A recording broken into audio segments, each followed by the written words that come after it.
Hello বন্ধুরা, রোজকার মতো চলে এলাম আমার কথা নিয়ে। আগেই বলেছি আমার দিদির বিয়ে চেষ্টা চলছিল।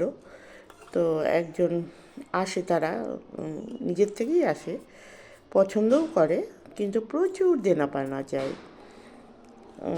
আর তাদের নিজেদের সম্বন্ধে প্রচুর বলে, তারা জমিদার বাড়ির লোক, মানে আগে জমিদার ছিল, ময়মনসিংহের জমিদার।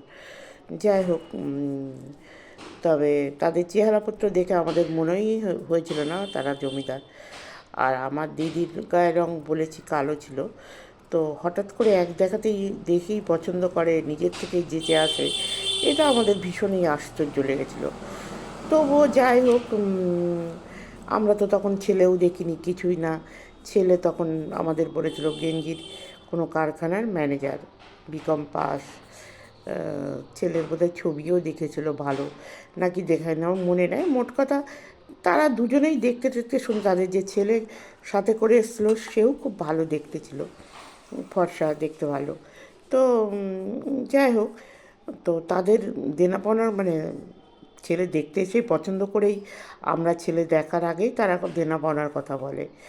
তো সেটাও প্রচুর পরিমাণে তখন দেনাপাওনা দেওয়া মানে চলিচ্ছিল, কিন্তু এতটাই চেয়েছিল, মানে অ্যাবনর্মাল।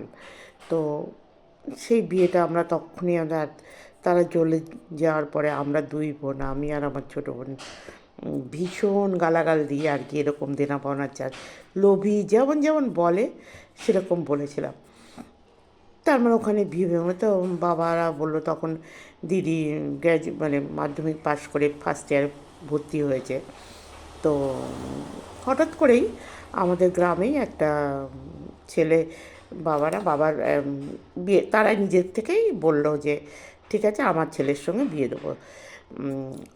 তো আমাদেরই কাজ, তারা পরিচিত, বাড়ির মুদিখানার একটা দোকান ছিল। ছেলে ওই, তারা বোধহয় বাড়িতে মা ছিল না। আর সবথেকে বড় কথা, বোনের যে পাত্রের যে বোন, সে আমার দিদির সঙ্গে পড়তো। তো তার মা মারা যাওয়ার পর সে পড়াশোনা বাদ দেয়, বাড়িতেই রয়েছে। সে দিদিরই বান্ধবী, তো ঘনিষ্ঠ না হোক কিন্তু বান্ধবী, একই সঙ্গে পড়তো, নাম ছিল পুটি। তো বাবারা ছেলে দেখতে ভালো, চেনা জানা ছেলে, এপাড়া ওপাড়া বাড়ি, বাবারা রাজি হলো। তো তারপরে আমার বাবার এক বন্ধু সেই ছেলেকে নিজে ডেকে জিজ্ঞেস করেছিল, তুমি তো এখানকার মেয়ে, পছন্দ কিনা বলো। তো ছেলে বলেছে হ্যাঁ পছন্দ। তখন বাবার বন্ধু এসে বললো হ্যাঁ, বিয়ে ঠিক করতে পারো। তার ছেলে বলেছে ছেলে পছন্দ, ছেলে আর দেখতে আসবে না, কারণ এখানকারই একই গ্রামের ছেলে মেয়ে, ও আলাদা করে আর ফর্মালিটি করে দেখতে আসবে না। তো বাবা বিয়ে ঠিক করলো। সেই ছেলের বাবা আর সেই ছেলের বোন পুটি দিয়ে আমাদের বাড়িতে আসলো। এসে একদিন এমনি ফর্মাল দেখতে আসলো, দেখে কথাবার্তা হলো, সব কিছু হলো। বাড়িতে মা নেই, গিয়েই সংসারে হাল ধরতে হবে, সবই শুনলো। তো যাই হোক, আমার বাবারা তবু রাজি হলো। এইবার আমার বাবা গিয়ে আশীর্বাদ করে এলো, বিয়ের দিন টিন সব ঠিক হয়ে গেল। হঠাৎ করে বিয়ের বোধহয় 7-8 দিন আগে, মানে বাবা টাকা দিয়ে আশীর্বাদ করে এলো, বাবার বন্ধু মিলে আশীর্বাদ করে এলো।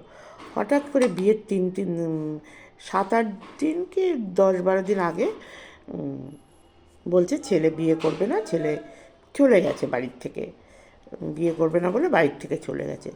বাবার তো মাথায় হাত, কারণ বিয়ে ঠিক হয়ে গেছে, বিয়ের কার্ড ছাপানো, কার্ড পাঠিয়েও দেওয়া হয়েছে, মানে সব সারা মানে গ্রামের লোক জানে যে অমুকবাবুর মেয়ে অমুকবাবুর ছেলের সঙ্গে বিয়ে হচ্ছে।